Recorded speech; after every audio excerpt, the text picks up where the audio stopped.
কলকাতা বিশ্ববিদ্যালয় BA 5th সেমিস্টারে সকল ইতিহাসের জেনারেল পরীক্ষার্থী বন্ধুদের জন্য যারা তোমরা ইতিহাস সেক A1 historical tourism theory and practice এই পেপারটি নিয়েছো, তোমাদের জন্য আজকে এই পেপারের উপর থেকে লাস্ট মিনিট সাজেশন আজকে তুলে ধরবো। ইতিহাস সেক A1 এই পেপারের উপর থেকে লাস্ট মিনিট সাজেশন। তো তোমরা ভিডিওটি স্কিপ না করে ভালো করে দেখে নাও, বুঝে নাও, তাহলে কিন্তু এখান থেকে খুব উপকার পাবে। দেখো 50 নম্বরে তোমাদের যে প্রশ্ন করতে হবে অর্থাৎ পরীক্ষা লিখতে হবে, সেখানে তোমরা 50 নম্বরের জন্য দুটো প্রশ্ন ভালো করে দেখো। একটা, সাম্প্রতিক পরিদর্শন কিংবা ভার্চুয়াল ভ্রমণ করেছো এমন যে কোনো একটি ঐতিহ্যবাহী স্মৃতিসৌধ অথবা একটি জাদুঘর সম্পর্কে প্রতিবেদন লেখো। এটা ভালো করে তোমরা দেখে রেখো। আর একবার বলছি, সাম্প্রতিক পরিদর্শন কিংবা ভার্চুয়াল ভ্রমণ করেছো এমন যে কোনো একটি ঐতিহ্যবাহী স্মৃতিসৌধ অথবা একটি জাদুঘর সম্পর্কে প্রতিবেদন লেখো। 50 নম্বরের জন্য প্রথম এই প্রশ্নটি ভালো করে করো।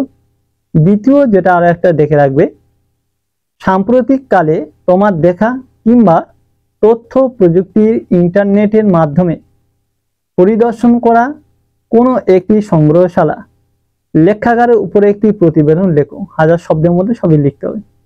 আর একবার বলছি, সাম্প্রতিককালে তোমার দেখা কিংবা তথ্য প্রযুক্তির মাধ্যমে ব্র্যাকেটে ইন্টারনেট এটার মাধ্যমে পরিদর্শন করা কোনো একটি সংগ্রহশালা বা লেখাগারের উপরে একটি প্রতিবেদন লেখো।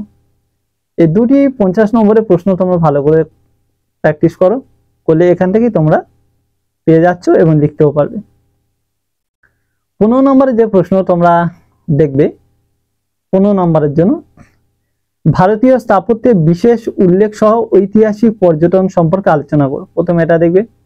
আর একবার বলছি, ভারতীয় স্থাপত্যের বিশেষ উল্লেখ সহ ঐতিহাসিক পর্যটন সম্পর্কে আলোচনা করো।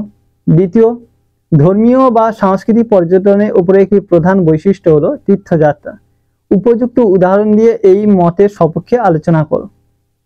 এটা দেখছো। আর একবার বলছি, ধর্মীয় বা সাংস্কৃতিক পর্যটনের উপর একটি প্রধান বৈশিষ্ট্য হলো তীর্থযাত্রা। উপযুক্ত উদাহরণ দিয়ে এই মতের সপক্ষে আলোচনা করো। 3 নাম্বার, স্থূল ঐতিহ্য বা ব্যবহারিক ঐতিহ্য বলতে তুমি কি বোঝো? দুটি ক্ষেত্রে একটি করে উদাহরণ দাও। স্থূল ঐতিহ্য ও ব্যবহারিক ঐতিহ্য বলতে তুমি কি বোঝো? দুটি ক্ষেত্রে একটি করে উদাহরণ দাও। তারপরে এটি দেখবে। তারপরে প্রশ্ন, পর্যটন পরিচালনা বিভিন্ন পদ্ধতিগুলি ব্যাখ্যা করো। পর্যটন পরিচালনা বিভিন্ন পদ্ধতিগুলি ব্যাখ্যা করো। তারপরে এটি দেখবে। তারপরে প্রশ্ন 5, সুলতানি যুগের স্থাপত্যের উপরে একটি নিবন্ধ লেখো। সুলতানি যুগে স্থাপত্যের উপরে একটি নিবন্ধ লেখো। তারপরে প্রশ্ন, সাঁচি স্তূপ সম্পর্কে টিকা লেখো। তারপরে এটি দেখবে। আদিনা মসজিদ সম্পর্কে টিকা লেখো। তাজমহল সম্পর্কে টিকা লেখো। প্রাচীন ভারতে মন্দির স্থাপত্য সম্পর্কে টিকা লেখো। হাজারদুয়ারি সংগ্রহশালা সম্পর্কে টিকা লেখো। ভিক্টোরিয়া মেমোরিয়াল স্মৃতিসৌধ সম্পর্কে টিকা লেখো। ভারতের জাদুঘর বা সংগ্রহশালা সম্পর্কে টিকা লেখো। আর লাস্ট, মোগল যুগের স্থাপত্য শিল্পের উপরে পরিচয় দাও। এই যে প্রশ্নগুলো, এগুলো হচ্ছে ফার্স্ট চয়েসের মধ্যে খুব গুরুত্বপূর্ণ প্রশ্ন। ভালো করে আগে এইগুলো তৈরি করবে। এগুলো হয়ে গেলে কিছু এক্সট্রা প্রশ্ন তোমাদেরকে বলছি, মোটামুটি ভাবে দেখে রেখো। সেটা হচ্ছে মধ্যযুগীয় ভারতে ইন্দো ইসলামীয় স্থাপত্য শৈলীর প্রধান বৈশিষ্ট্যগুলি আলোচনা করো। মধ্যযুগীয় ভারতে ইন্দো ইসলামীয় স্থাপত্য শৈলীর প্রধান বৈশিষ্ট্যগুলি আলোচনা করো। 1814-তে ভারতীয় জাদুঘর প্রতিষ্ঠার মধ্য দিয়ে কিভাবে ভারতে বিভিন্ন সংগ্রহশালা প্রতিষ্ঠার সূচনা হয়েছিল তা আলোচনা করো। তারপরে প্রশ্ন, সংগ্রহশালার প্রদর্শন নীতি আলোচনা করো। সংগ্রহশালার প্রদর্শন নীতি আলোচনা করো। নেক্সট, লেখাগার বলতে কি বোঝো? শিক্ষার সম্প্রসারণে লেখাগারের ভূমিকা মূল্যায়ন করো। লেখাগার বলতে কি বোঝো? শিক্ষার সম্প্রসারণে লেখাগারের ভূমিকা মূল্যায়ন করো। তারপরে এটি দেখবে। নেক্সট কোশ্চেন, সংগ্রহশালা লিপিবদ্ধকরণের বিভিন্ন পর্যায়গুলি সংক্ষেপে আলোচনা করো। সংগ্রহশালা লিপিবদ্ধকরণে বিভিন্ন পর্যায়গুলি আলোচনা করো। নেক্সট, ভারতের সাংস্কৃতিক ঐতিহ্য সংরক্ষণে প্রত্নতত্ত্ব ও সংগ্রহশালার ভূমিকা মূল্যায়ন করো। এটা দেখবে। নেক্সট, একটি সংগ্রহশালায় বিভিন্ন কার্যাবলী সংক্ষিপ্ত বিবরণ দাও। তো এই হচ্ছে তোমাদের টোটাল প্রশ্ন বলে দিলাম, মানে দুটো ভাগে, একটা ফার্স্ট চয়েস একটা সেকেন্ড চয়েসের মধ্যে। এরকম ভাবে তোমাদের প্রশ্নগুলো ভালো করে করতে হবে।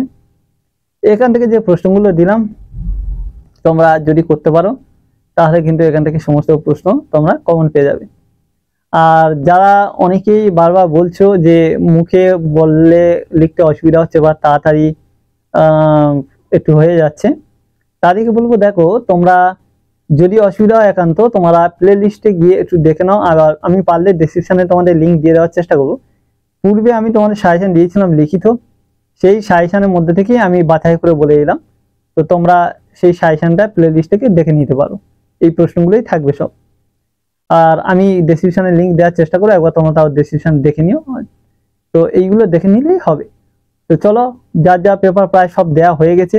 এবারে উত্তরের জন্য অনেকে বলেছে, আমি অ্যান্সারগুলো এবার সেকেন্ড চ্যানেলে দেওয়ার চেষ্টা করবো যতগুলো পারবো। তো এখন তোমরা পড়ো, পরবর্তী ভিডিওতে আবার দেখা হবে। সবাই ভালো থেকো, সুস্থ থেকো।